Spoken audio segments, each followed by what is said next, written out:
Islamic Relief has deployed a second team of disaster response workers to the Greek island of Lesbos.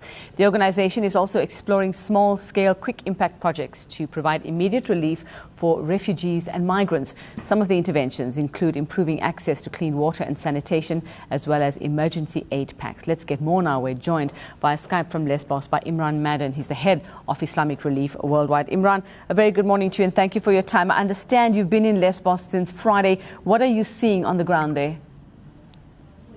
Good morning. Thank you very much.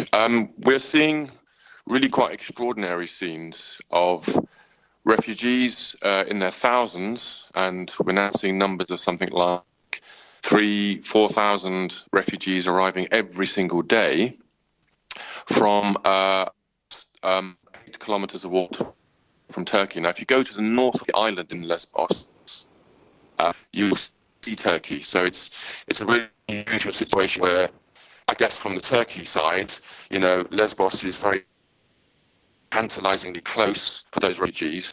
They're being put that are completely inadequate. These are often dinghies, sometimes leisure dinghies, completely overcrowded, and they're set off. Some make it across quite quickly, others struggle, and some are lost. But the vast majority do, in fact, make it across.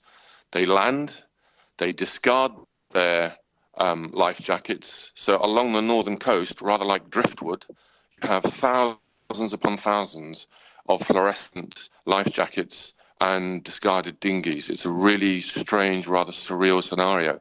And once they arrive, they basically head to the tarmac road and they start walking. And they walk the 75 kilometers down to Mytilene, which is the sort of capital of the island, where they're hoping to register and get off the island really quickly.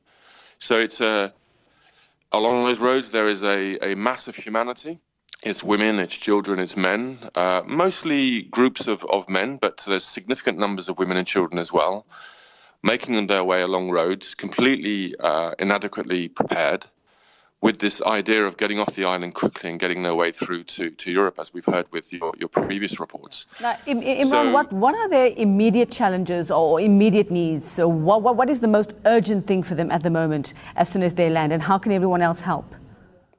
Well, what we're really trying to do is create an environment where they can land, receive immediate assistance, and, you know, if they want to make their way onwards, that's something that we, obviously, that's their decision. But what we're trying to do as aid agencies is to ensure that whilst they're here, they can arrive at a place that's safe, secure, provides clean water and, a tent for a night or two, and then they're very welcome to move on if that's their decision. At the moment, the main camp that's about 6 or 7 kilometers from Mytilene, the capital, is completely overwhelmed. It was designed for 500 people, and there's approximately 3,000 or 4,000. I was there yesterday, just before a riot ensued, and all you can see is people openly defecating. They're going to the toilet in the end. There are women, there are children, there's open sewage. It's a catastrophic mess. And the difficulty is the numbers are overwhelming. The facilities provided are simply not adequate. So partners that we're working with, like IRC, are desperately trying to get additional plots of land so that we can have transit centres for these people. We're trying to tell people in the north, don't go south. It's an absolute mess. And some are heeding the advice and are staying in the north. And we're saying just for a couple of days, stay, and we'll try and provide food and water.